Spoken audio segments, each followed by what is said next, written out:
And welcome back to Parkway education. आज हम पढ़ने वाले हैं फ्यूचर परफेक्ट कंटिन्यूअस टेंस के बारे में। ये इस सीरीज़ का पार्ट 13 है। हम इस सीरीज़ में हर टाइप के और हर कैटेगरी के टेंस को अच्छे से डिटेल में पढ़ रहे हैं। हमने अभी तक के हर टाइप के टेंस के बारे में अलग अलग वीडियोस डिटेल में सेपरेटली बना ली है और आज हम लास्ट टेंस जो कि है फ्यूचर परफेक्ट कंटिन्यूअस टेंस उसके बारे में पढ़ेंगे। Future perfect continuous tense. Future perfect continuous tense has two different forms, will have been doing and be going to have been doing। मतलब इसके दो फॉर्म्स है, will have been doing और एक दूसरा फॉर्म होता है be going to have been doing। अब ये दोनों फॉर्म्स हम आगे देखते हैं कि कैसे अलग अलग वेज में यूज़ होते हैं। इसका फॉर्मेट देख लेते हैं हम पहले।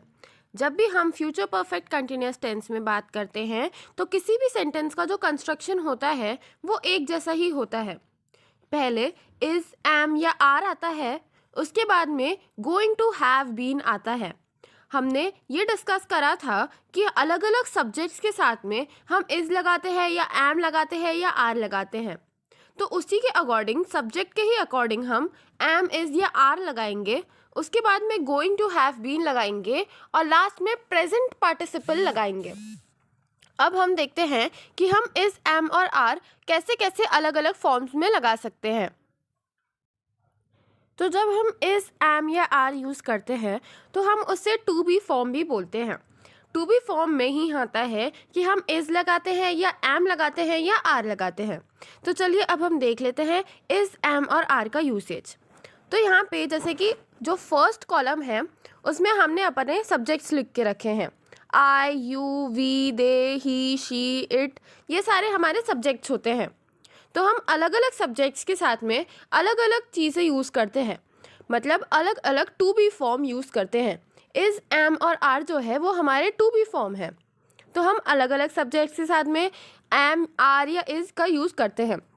जब भी हम आई लिखते हैं तो आई के साथ में एम लगाते हैं, और वैसे ही जब हम यू, वी या दे की बात करते हैं तो हम आर लगाते हैं, और जब हम ही, शी या इट की बात करते हैं तो हम इज लगाते हैं। जब भी हम यू, वी या दे की बात करते हैं तो यहाँ पे जो ये सब्जेक्ट है वो किसी पर्टिकुलर ग्रुप के बारे में बात करता है या दो जनों की बात करता है, या फिर हम यू की जब बात करते हैं तब हम रिस्पेक्ट के तौर पे आर लगाते हैं।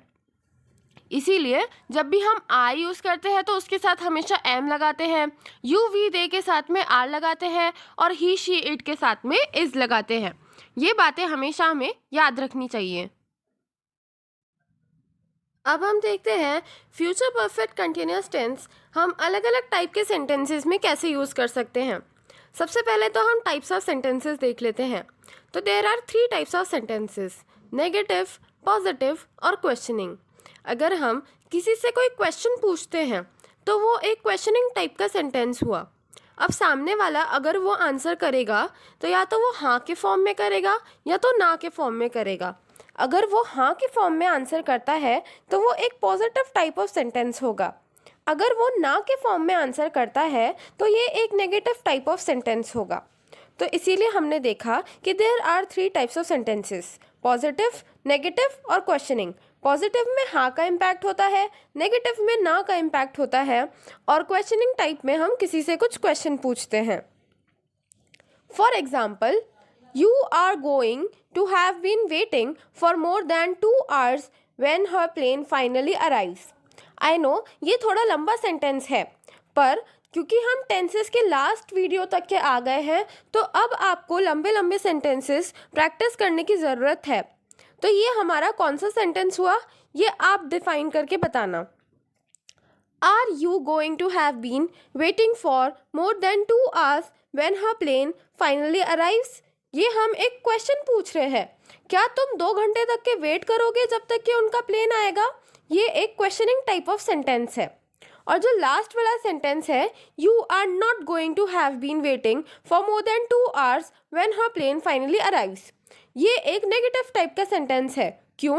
क्योंकि यहाँ पे नॉट का या नो का इम्पैक्ट आ रहा है। यहाँ पे हम लिख रहे हैं you are not going to have been waiting, मतलब आप नहीं वेट करने वाले हो 2 घंटा, तो इसीलिए ये एक नेगेटिव टाइप का सेंटेंस हुआ।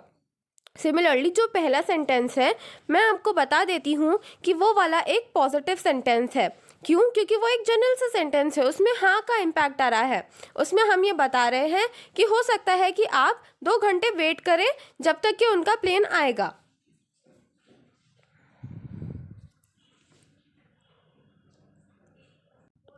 अब हम देखते हैं different situations where we can use future perfect continuous tense. So सबसे पहला आता है duration before something in future, मतलब उस टाइम के कुछ समय पहले जब कोई चीज़ होने वाली है। We use the future perfect continuous to show that something will continue up until a particular event और टाइम इन फ्यूचर, मतलब हम किसी चीज़ को ये बोल रहे हैं कि ये चीज़ कोई पर्टिकुलर टाइम के पहले तक के चलेगी। For 5 minutes, for 2 weeks, and since Friday are all durations which can be used with the future perfect continuous। मतलब ये सारे जो ड्यूरेशंस है ये सभी हम फ्यूचर परफेक्ट कंटिन्यूस टेंस के साथ में लगा सकते हैं। Notice that this is related to the present perfect continuous and past perfect continuous. However, with future perfect continuous, the duration stops at or before a reference point in future। मतलब ये बिल्कुल ही present perfect continuous या past perfect continuous जैसा ही है, पर यहाँ पे जो चीज़ है वो एक फ्यूचर के रेफरेंस पॉइंट के पहले ख़त्म हो जाती है। For example, she is going to have been working at that company for 3 years when it finally closes. मतलब हम यहाँ पे फ्यूचर के बारे में बात कर रहे हैं कि एक फ्यूचर के पॉइंट के पहले वो 3 साल काम कर चुकी होगी जब ये कंपनी फाइनली क्लोज हो गई होगी। अब हम सेकेंड एग्जाम्पल देख लेते हैं। सेकेंड एग्जाम्पल में ये लिखा है James will have been teaching at the university for more than a year by the time he leaves for Asia. मतलब जेम्स यहाँ पे 1 साल से ज़्यादा काम कर चुका होगा जब वो एशिया जाएगा। तो यहाँ पे हम उस पर्टिकुलर टाइम की बात कर रहे हैं कि जब वो एशिया जाएगा उसके पहले वो इतने टाइम काम कर चुका होगा, इसीलिए हम ऐसी चीज़ों में फ्यूचर परफेक्ट कंटिन्यूअस टेंस का यूज़ करते हैं। अब सेकेंड कैटेगरी आती है cause of something in future, मतलब कुछ चीज़ अभी हो रही होती है तो उसका जो कॉज या इफ़ेक्ट या रिजल्ट होगा फ्यूचर में हम उसके बारे में बता रहे होते हैं, तब भी हम future perfect continuous tense use करते हैं। Using the future perfect continuous before another action in the future is a good way to show cause and effect. For example, Johnson will be tired when he gets home because he will have been jogging for over an hour। मतलब हम ये बता रहे हैं कि जब Johnson घर आएगा तब वो 1 घंटा जॉगिंग कर चुका होगा और इसीलिए टायर्ड होगा। तो ये जो रिजल्ट है जॉगिंग का कि वो टायर्ड हो गया है, तो हम ये future perfect continuous tense use करके बता रहे हैं। तो ऐसी चीज़ें जो हम प्रेडिक्ट करते हैं कि फ्यूचर में अभी तक के इस टाइम तक के हो चुकी होंगी, उन चीज़ों के लिए हम फ्यूचर परफेक्ट कंटिन्यूअस टेंस का यूज़ करते हैं। इसी के साथ हम हमारी ये वीडियो ख़त्म करते हैं। आई होप आपको फ्यूचर परफेक्ट कंटिन्यूअस टेंस समझ में आया होगा। अगर आपको कोई डाउट है तो वो कमेंट सेक्शन में मुझसे ज़रूर पूछना और हमारे चैनल को लाइक, शेयर और सब्सक्राइब ज़रूर करना। Thank you so much for watching this video till the end.